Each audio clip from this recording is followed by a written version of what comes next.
Welcome to the Weekly Dose Podcast, your one-stop shop for the weekly news in incretin mimetic therapies, with your host, man on the MOUNJARO, Dave Knapp.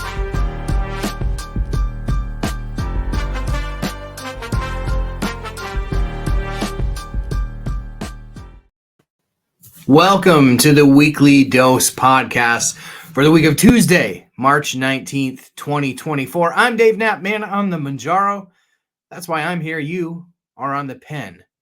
That's why you're here. Wegovy, Saxenda, Victoza, Trulicity, MOUNJARO, Zepbound, that pen. And we're excited to share with you some news from this past week. That's what we do on this show. We give you a weekly rundown of the world of incretin mimetic therapies, included but not limited to GLP-1 and GIP medications, pipeline medications, and generally the news that affects you, the people who use it or are interested in it. Without further ado, let's get into this week's edition. Some interesting news from Eli Lilly. And essentially what we have here is Eli Lilly partnering with Amazon Pharmacy to help fulfill orders through Lilly Direct. Now, let's talk a little bit about what this means and what it doesn't mean. So I think there's a lot of misunderstanding about this, and it's mainly people thinking that they can now go to Amazon Pharmacy and get these medications. While that is true, that is not new news. I've been getting MOUNJARO from Amazon Pharmacy off and on for well over a year now. Zepbound has been there for some time. What this partnership does is it actually helps people who are going through Lilly Direct and working with their partner telemedicine company to fulfill their medication. So once the script gets processed through the Lilly Direct system, it will just come to them via Amazon Pharmacy as the fulfillment center for the medication. This really has a minimal impact on people using Lilly Direct or Amazon Pharmacy or the general supply at large. This just helps people to maybe get their orders a little bit more efficiently through Eli Lilly Direct, which again is not like getting your medicine hot off the presses from Eli Lilly. No, it's just a connecting point that Eli Lilly has through their website of connecting you to telemedicine. That telemedicine connects you to the prescription when necessary, and then Lilly Direct fills that prescription through the pharmacies of their choosing. So that is how that works through Lilly Direct with the Amazon partnership. I hope that clears up maybe some misunderstandings that some people have had about this partnership. But all the news this week is focused around the issue of the supply of MOUNJARO and Zepbound, specifically as it relates to the single dose vials. Now, I'm going to get into that in just a minute, but before that, I want to tell you that tonight, which is Monday night, there was a special airing of basically a expose on obesity medicine and obesity and the shame and stigma that goes around with obesity that was hosted by Oprah on ABC. I did watch this. I will have a reaction video to it at some point. Perhaps we'll discuss this on the pen this week. But know that took place this week. It was a very interesting conversation, but the timing of it couldn't be worse. You're facing shortages in literally every GLP-1 or incretin mimetic therapy that is on the market. People are messaging me daily, telling me that they're having to drive 45 minutes, an hour and a half, 3 hours in some cases to find their medicine. The absolute anxiety-inducing hunt for the medicine every month that patients on these medications are having to do is absolutely ridiculous. And it does beg the question that what this yo-yoing on the different dosages or taking long periods of breaks from these medicines and then trying to find a dose that you can take again, what is that actually doing to people? How is that helping or hurting people? It's a conversation that definitely needs to take place. And obviously, this special that Oprah aired shines a massive light on these medications and will increase people's interest and desire to take them. So how that affects the supply, which is already strained moving forward, that's a part that is concerning to me. And on that note, I want to talk to you a little bit. It deviates a little bit from the normal pattern of the show, which is typically news. I don't typically opine much, but I want to make an impassioned plea to Eli Lilly. So let me tell you all about the single dose vials, why I think that they will play an important and critical role in keeping the supply of tirzepatide steady for patients over the coming year. So single-dose vial presentations were approved by the FDA in the fall of 2023. They were launched in ex-US markets. So the markets that they're currently available in would be Canada and Australia. Both facing shortages. I understand that because I'm sure that I'm going to hear about potential shortages of the API. But we do know, for sake of this conversation, that the manufacturing of these pens is extremely inefficient when compared to filling single-dose vial presentations of this medication.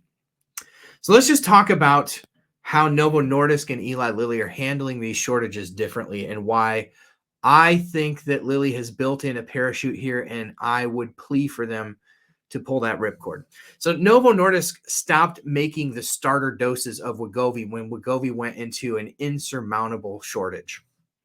They calculated that it was better for the company to stop people from getting on the platform, on the medication, and to serve existing patients. I think this is a commendable decision. Even if ultimately the motives were that it was a better business decision, this was also a decision that was better for patients. I think that this was maybe not the best business move, honestly, because getting more people on the platform long-term could potentially have been a better outcome for Novo Nordisk. Who knows? But it's not an obvious choice, right? I think it's ethically commendable that Novo Nordisk decided to serve the patients that were on the medicine because we don't know. We don't have clinical trials that show what bouncing back and forth between doses on these medications do. We have clinical trials that show a very steady titration process. I think that their decision to serve the patients already on the medication was ethically commendable. I don't know that it was great for their business. I don't know that that was the best business decision in hindsight. I think time will tell, but I think it was a commendable decision. The lack of manufacturing capacity, the lack of maybe forecasting the popularity of Wegovy and Ozempic certainly played into this, and it forced the company into some really tough decisions. And I think ethically they chose correctly to serve their existing patients. Lilly had the unique advantage of watching this problem unfold with Novo Nordisk and has done and taken massive steps in expanding capacity to try to foresee it and stay out ahead of it. However, they're facing the same issue that Novo Nordisk had, where there's an unprecedented demand for the drug and a massive inability to meet that demand, at least in the near term.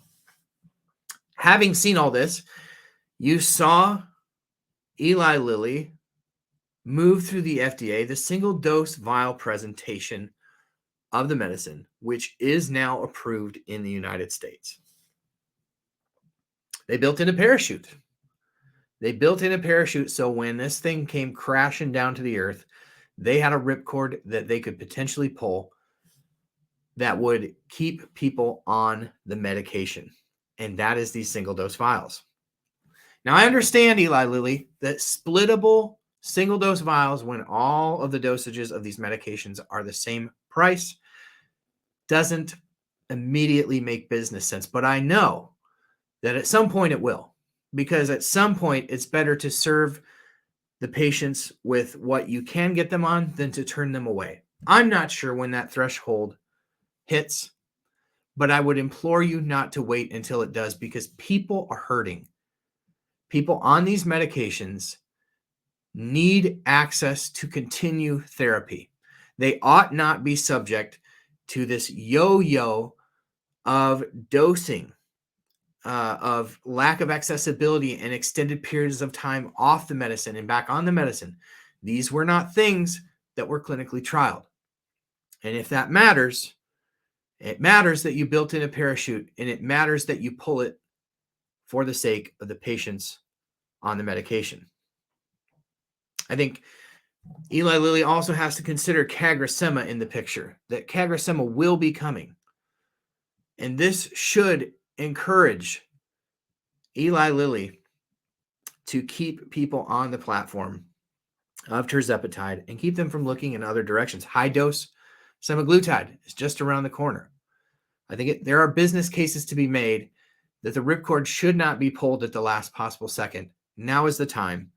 It makes business sense, and it makes sense for the patients that are on this medication. Listen, this is an arms race. This is a GLP-1 arms race, and right now, Eli Lilly seems to be winning. Novo Nordisk has made some moves with the acquisition of Catalent, but Eli Lilly has made headway in expanding their own internal manufacturing capacity, much more so than Novo Nordisk did, who is arguably a couple years behind on the manufacturing side. So we'll see how this all shakes out. But that's my impassioned plea. If there's anyone working at the higher echelons of Eli Lilly, consider this an impassioned plea from somebody who has spent a great deal of the last couple of years of his life spreading the gospel of what these medications can do for people, encouraging people to seek out treatment for these medications if it's appropriate with their doctor. We've got them on the platform, unprecedented amounts. And I'm not the only creator who has done this. Many, many others have. Please, please come to the aid of people who are struggling to find their dose. That is my impassioned plea for this week. The shortages are super problematic for people, and the single dose vials could potentially be an answer. Now, this obviously breeds the question, well, what if it's the API, right?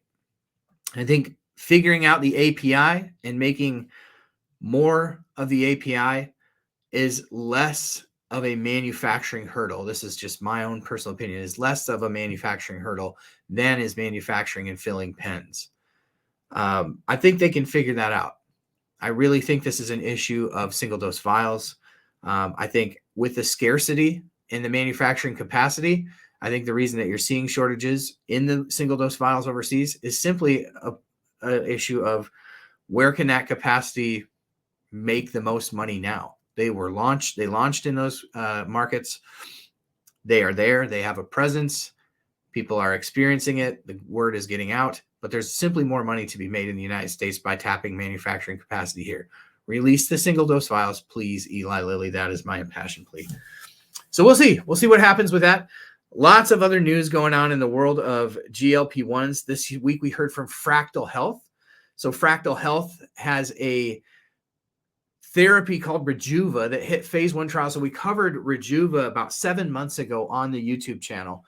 And we talked about how this is a gene therapy that really increases your body's natural ability to produce GLP-1, but is a one and done therapy. Some interesting results from that phase 1 trial in rodents was that these rodents experienced a 50% reduction in their A1C in 1 month. And they also saw an 11% decrease in their weight compared to the control group of mice on semaglutide, who saw a 37% reduction in their A1C and a 2% loss of body weight. And again, this is a one and done treatment. This will be a really fascinating one to watch. You can follow them at Fractal Health, Fractyl, Fractal Health. This is a really fascinating one, the one and done treatment from Fractal Health. I will be watching this one. I don't want to be the first one to take it, but I'll definitely be following the studies closely on this one. This week, we also saw CVS Caremark add Zepbound to their formulary. Let's talk a little bit about what this means and what it does not mean. So many people have taken this to mean if they have CVS Caremark that they immediately now have access to Zepbound. That is not accurate. So what's important for people to understand here is accessibility has been expanded by the addition of Zepbound to the CVS Caremark formulary. However, your employer, if you're seeking out this medication, has to have opted in to the insurance company's obesity policy rider. Many have not. So it's important to check to see if obesity coverage is an option with your health insurance. If it's not, now is the time to start having those conversations with your employer for next year. But if you do have that obesity rider, Zepbound should be available to you through CVS Caremark now if that is your PBM without step therapy required. That is really excellent news. And finally, this week, we saw an investigation out of Virginia into the Meta platforms. And this investigation is focusing on some fake medicines that popped up on the Meta platforms, Facebook and Instagram, over the pandemic time. But lumped into this, low key, is some of the companies that are making these and advertising the sale of peptides, research grade to be specific. Although this is not an indictment at this point, it is an investigation going on with Facebook to see if there's some culpability in the sale of illegal prescription drugs on their platforms. This will be an interesting one to watch and to see how this all pans out. Thank you for being here. Thank you for being the best part of what I do at On the Pen. Join us on Thursday night, every Thursday night on the Pen Live. It happens at 9 o'clock Central on YouTube. We also stream it to Facebook and Twitter. We hope that you'll catch that because that is where the magic happens. The community is second to none. We are excited to have community member from TikTok, Corey, on to share some of her experience, and there will be plenty to talk about in the world of GLP-1s. Until next week, thank you for being here, and we'll see you on the Pen.